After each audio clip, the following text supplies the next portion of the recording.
Hello friends, hi नमस्कार, welcome to my YouTube channel let's do and learn guys. आप सभी का मैं रूपाली अपने यूट्यूब चैनल में बहुत बहुत स्वागत करती हूं। और आज मैं बात करने वाली हूं इंडियन पॉलिटी सब्जेक्ट के बारे में, यानी कि इंडियन पॉलिटी में आज हम बात करेंगे निर्वाचन से संबंधित बहुत सारे प्रश्न एग्ज़ाम में पूछे जाते हैं। तो अगर आप पेट एग्ज़ाम की तैयारी कर रहे हैं, यूपीएसएससी पेट एग्ज़ाम, साथ ही साथ एसएससी का एग्ज़ाम अगर प्रिपेयर कर रहे हैं, तो उन दोनों के लिए ये वीडियो इम्पॉर्टेंट है। और आप सभी से रिक्वेस्ट है कि प्लीज़ वीडियो को अंत तक ज़रूर देखें, कुछ ना कुछ आपके काम का यहाँ पर ज़रूर है। और क्योंकि ये एग्ज़ाम में आए हुए क्वेश्चंस की सीरीज़ है, तो उम्मीद करती हूँ इम्पॉर्टेंट तो होगा ही होगा। और आप सभी से हाथ जोड़कर रिक्वेस्ट है कि प्लीज़ आप सब यूट्यूब चैनल को हमारे सब्सक्राइब करें और हमारा भी सपोर्ट करें। आइए चलते हैं क्वेश्चन नंबर 1 की ओर। क्वेश्चन नंबर 1 कहता है, भारत में आम चुनाव किस सिद्धांत पर आधारित है? आनुपातिक प्रतिनिधित्व, प्रादेशिक प्रतिनिधित्व, कार्यात्मक प्रतिनिधित्व या सामान्य प्रतिनिधित्व? आंसर हो जाएगा प्रादेशिक प्रतिनिधित्व, ऑप्शन नंबर बी यहाँ पर राइट आंसर हो जाएगा। आइए इसको थोड़ा सा डिटेल में जानेंगे। तो अनुच्छेद 325 के अनुसार संसद के प्रत्येक सदन तथा राज्य के विधानमंडल सदन के लिए निर्वाचन के लिए प्रत्येक प्रादेशिक निर्वाचन क्षेत्र के लिए एक साधारण निर्वाचक नामावली होगी, जिसके सभी सदस्यों को निर्वाचन में अपना मताधिकार देने का अधिकार होगा। इस प्रकार भारत में आम चुनाव सार्वभौमिक वयस्क मताधिकार के आधार पर प्रादेशिक प्रतिनिधित्व प्रणाली के पर आधारित होंगे। अगला क्वेश्चन है यहाँ पर, चुनाव आयोग किस अनुच्छेद के अंतर्गत स्थापित किया गया?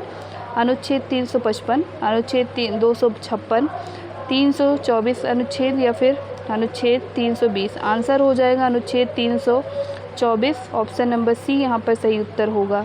अगला क्वेश्चन यहाँ पर है, भारतीय संविधान का कौन सा अनुच्छेद निर्वाचन आयोग से संबंधित है? तो अभी आपने यहाँ पर देखा अनुच्छेद 324। ज़्यादा समय ना लेते हुए सीधा मैंने आंसर ही बता दिया, क्योंकि दोनों क्वेश्चन सेम थे। अगला क्वेश्चन है यहाँ पर, लोकसभा के सदस्यों के चुनाव में निम्नलिखित में से किस विधि को प्रस्तुत किया जाता है? सांप्रदायिक प्रतिनिधित्व, व्यक्तिगत प्रतिनिधान, आनुपातिक प्रतिनिधित्व या फिर भूभागीय प्रतिनिधित्व? कौन से प्रतिनिधित्व को? तो आंसर हो जाएगा भूभागीय प्रतिनिधित्व, ऑप्शन नंबर डी यहाँ पर राइट आंसर हो जाएगा। आइए थोड़ा सा डिटेल में जानते हैं। तो लोकसभा के सदस्यों के चुनाव में भूभागीय प्रतिनिधित्व को अपनाया जाता है, क्योंकि प्रत्येक राज्य को लोकसभा में स्थानों का आवंटन ऐसी रीति से किया जाता है कि स्थानों की संख्या में उस राज्य की जनरल संख्या का अनुपात सभी राज्यों के लिए यथासाध्य एक ही हो। अगला यहाँ पर क्वेश्चन है, क्वेश्चन नंबर 5, निम्नलिखित में से एक सदस्यीय निर्वाचन क्षेत्र पद्धति की विशेषता है?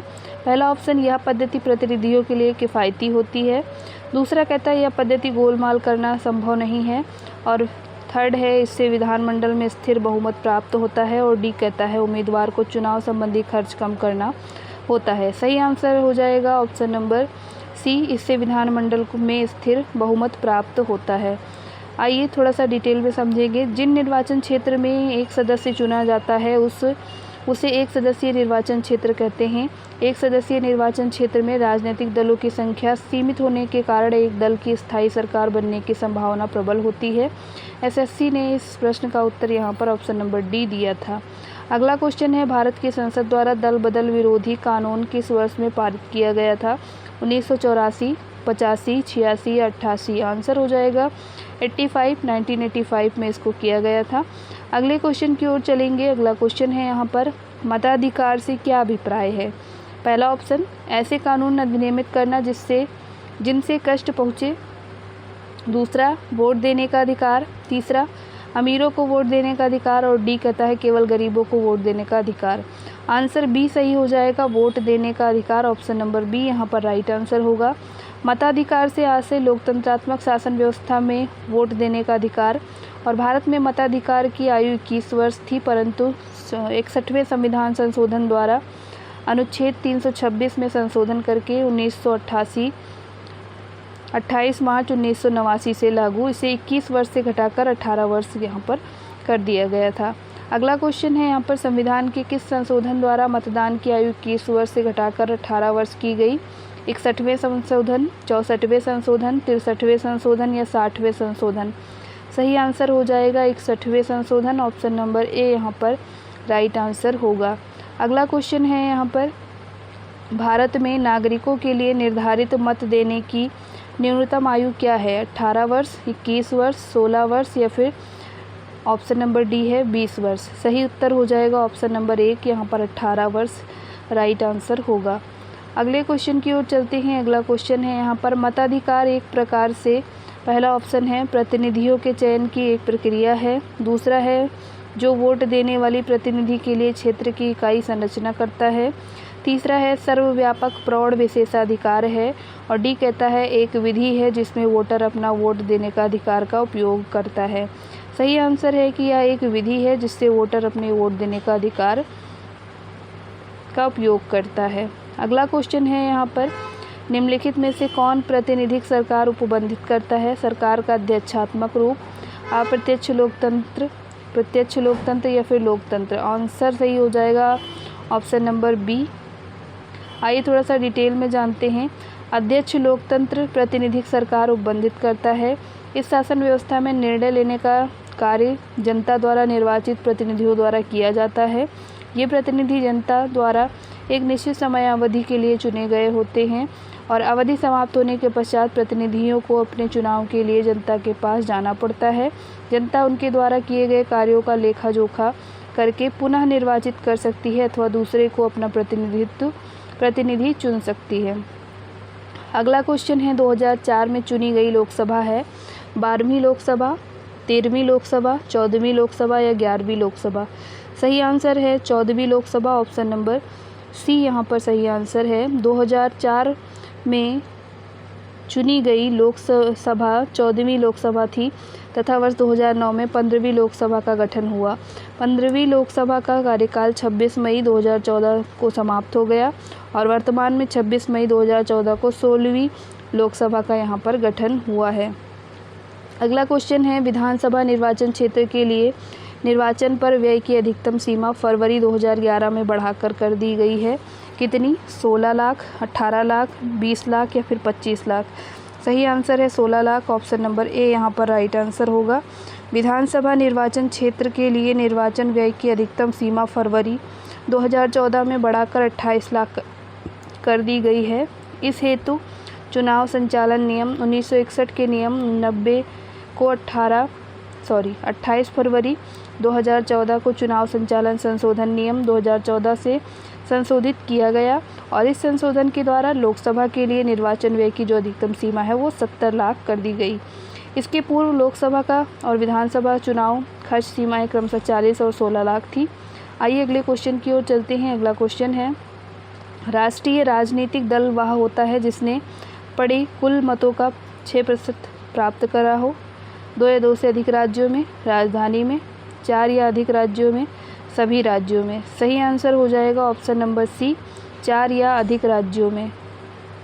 आइए इसको थोड़ा सा डिटेल में जानेंगे। भारत में एक राष्ट्रीय दल के रूप में मान्यता प्राप्त करने के लिए किसी दल को कम से कम 4 राज्यों में राज्य की मान्यता प्राप्त करना आवश्यक है तथा इसके लिए उन राज्यों में छिपे हुए पिछले लोकसभा या विधानसभा चुनाव में पड़े कुल वैध मतों का 6% या अधिक मत प्राप्त करना अथवा उन राज्यों में अलग अलग प्रत्येक 25 में से एक या उसके अनुपात में लोकसभा सीटें प्रत्येक 30 में से एक या फिर उसके अनुपात में विधानसभा सीटें प्राप्त करना आवश्यक है। नेक्स्ट क्वेश्चन है, किसी राजनीतिक दल की पंजीकृत दल की स्थिति पाने के लिए कम से कम कितने प्रतिशत मत चाहिए? 1%, 2%, 3% या 4%। यहाँ पर आंसर क्या है तो नहीं दिया गया। आइए इसको पहले हम समझते हैं। तो राष्ट्रीय स्तर पर किसी राजनीतिक दल को पंजीकृत दल की स्थिति प्राप्त करने के लिए 4 या अधिक राज्यों में 6% मत तथा राज्य सरकार को पंजीकृत दल की स्थिति प्राप्त करने के लिए कम से कम 6% मत प्राप्त करना आवश्यक है। अगला क्वेश्चन है यहाँ पर, लोकसभा अथवा विधानसभा किसी चुनाव का प्रत्याशी की जमानत राशि कब जब्त कर लेती है? जब वह चुनाव जीतने में असफल हो जाता है, चुनाव का 1/4% भाग प्राप्त नहीं कर पाता, कुल मतदान का 1/5% भाग भी प्राप्त नहीं कर पाता और जब वह कुल मतदान का 1/6% भी भाग नहीं प्राप्त नहीं कर पाता। आंसर हो जाएगा ऑप्शन नंबर डी, यहाँ पर राइट आंसर हो जाएगा। आइए अगले क्वेश्चन की ओर चलते हैं। अगला क्वेश्चन है, संसद के चुनावों में मत देने का अधिकार मौलिक अधिकार है, संवैधानिक अधिकार है, कानूनी अधिकार है या नैसर्गिक अधिकार है? सही उत्तर होगा कानूनी अधिकार है। ऑप्शन नंबर सी यहाँ पर सही उत्तर होगा और ऐसा अनुच्छेद 326 के तहत यहाँ पर होता है। आइए अगले क्वेश्चन की ओर चलते हैं। किस दल ने 2 वर्ष के समय में 2 प्रधानमंत्री दिए? भारतीय जनता पार्टी या जनता दल या समाजवादी जनता पार्टी? सही आंसर होगा Janata Dal. Option number C यहाँ पर राइट आंसर होगा। आइए इसको थोड़ा सा डिटेल में जानेंगे। 11वीं लोकसभा में एच.डी. देवगौड़ा 1 जून 1996 से 21 अप्रैल 1997, कुल कितने दिन? तो 324 दिन। और इंद्र कुमार गुजरात 21 अप्रैल से 1997 से 19 मार्च 1998, कुल 332 दिन। 2 वर्ष के समय में एक ही दल जनता दल यूनाइटेड फ्रंट के 2 प्रधानमंत्री हुए। आइए अगले क्वेश्चन की ओर चलते हैं। अगला क्वेश्चन है, अक्टूबर-नवंबर 2005 में हुए आम चुनाव में बिहार की विधानसभा में सबसे अधिक सीटें निम्नलिखित में से किस पंजीकृत राजनीतिक दल को मिली? भारतीय राष्ट्रीय कांग्रेस को, राष्ट्रीय जनता दल को, लोक जनशक्ति पार्टी को या फिर Bharatiya Janata party? Option number D यहाँ पर सही उत्तर होगा, भारतीय जनता पार्टी। और आइए इसको थोड़ा सा इसको छोड़ते हैं और आगे बढ़ते हैं अगले क्वेश्चन की ओर सीधे। और अगला क्वेश्चन है यहाँ पर, क्षेत्रफल की दृष्टि से निम्नलिखित में से कौन सा संसदीय चुनाव क्षेत्र सबसे बड़ा है? बाड़मेर राजस्थान, पश्चिम अरुणाचल प्रदेश या फिर लद्दाख और उत्तरांचल? सही आंसर हो जाएगा Ladakh, Jammu and Kashmir. Option number C यहाँ पर राइट आंसर हो जाएगा। नेक्स्ट क्वेश्चन है यहाँ पर, निम्नलिखित में द्रविड़ कजगम के संस्थापक कौन है? पेरियार ई.वी. रामास्वामी नैयर, आचार्य विनोबा भावे, सी गोपालाचारी या फिर महात्मा गांधी? आंसर है Periyar EV. रामागोस्वामी Nayyar. Option number 1 यहाँ पर राइट आंसर होगा। और नेक्स्ट क्वेश्चन है, भारत के मुख्य निर्वाचन आयुक्त कौन है? भारत के मुख्य निर्वाचन आयुक्त कौन थे? तो यहाँ पर पहला बताना है आपको। पहला ऑप्शन है के सुंदरम, दूसरा है सुकुमार सेन, तीसरा है जी.वी. मावलकर और डी ऑप्शन कहता है टी स्वामीनाथन। सही आंसर हो जाएगा option number B, Sukumar Sen. अगले क्वेश्चन की ओर मूव करते हैं। अगला क्वेश्चन है, भारत के पहले चुनाव आयुक्त थे एस.पी. सेन वर्मा, डॉक्टर नागेंद्र सिंह, के सुंदरम, डॉक्टर सुकुमार सेन? सही उत्तर है doctor Sukumar Sen. Option number D यहाँ पर राइट आंसर है। संवैधानिक राजसी का अर्थ है राजा द्वारा संविधान को परिभाषित करना, राजा द्वारा संविधान की रचना करना, जनता द्वारा राजा का चुना जाना या संविधान द्वारा प्राप्त शक्ति के अनुसार राजा के द्वारा शक्तियों का प्रयोग करना। सही उत्तर होगा ऑप्शन नंबर डी। अगले क्वेश्चन की ओर चलते हैं। भारत का दूसरा मुख्य निर्वाचन आयुक्त कौन था? सुकुमार सेन, एस.पी. सेन वर्मा, के सुंदरम, टी स्वामीनाथन? सही आंसर हो जाएगा ऑप्शन नंबर सी, के सुंदरम। अगला क्वेश्चन है यहाँ पर, श्री एन गोपालास्वामी की सेवानिवृत्ति के बाद मुख्य चुनाव आयुक्त का पद किसने संभाला? वी.एस. संपत ने, वी.एस.वाई. कुरैशी ने, नवीन चावला या फिर एम.एस. गिल? सही आंसर है नवीन चावला। ऑप्शन नंबर सी यहाँ पर राइट आंसर होगा। अगला क्वेश्चन है, सूची 1 को सूची 2 से मिलाना है। सूची 1 कहता है लोकसभा सदस्य, थोड़ा सा इसको छोटा कर लेते हैं फिर आपको यहाँ पर ऑप्शंस भी दिखेंगे।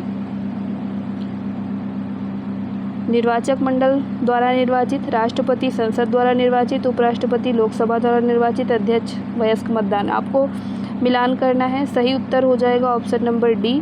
और ऑप्शन नंबर डी यानी चौथे का हो जाएगा, पहले का हो जाएगा 4, दूसरे का हो जाएगा 1, तीसरे का हो जाएगा 2 और चौथे का हो जाएगा 3।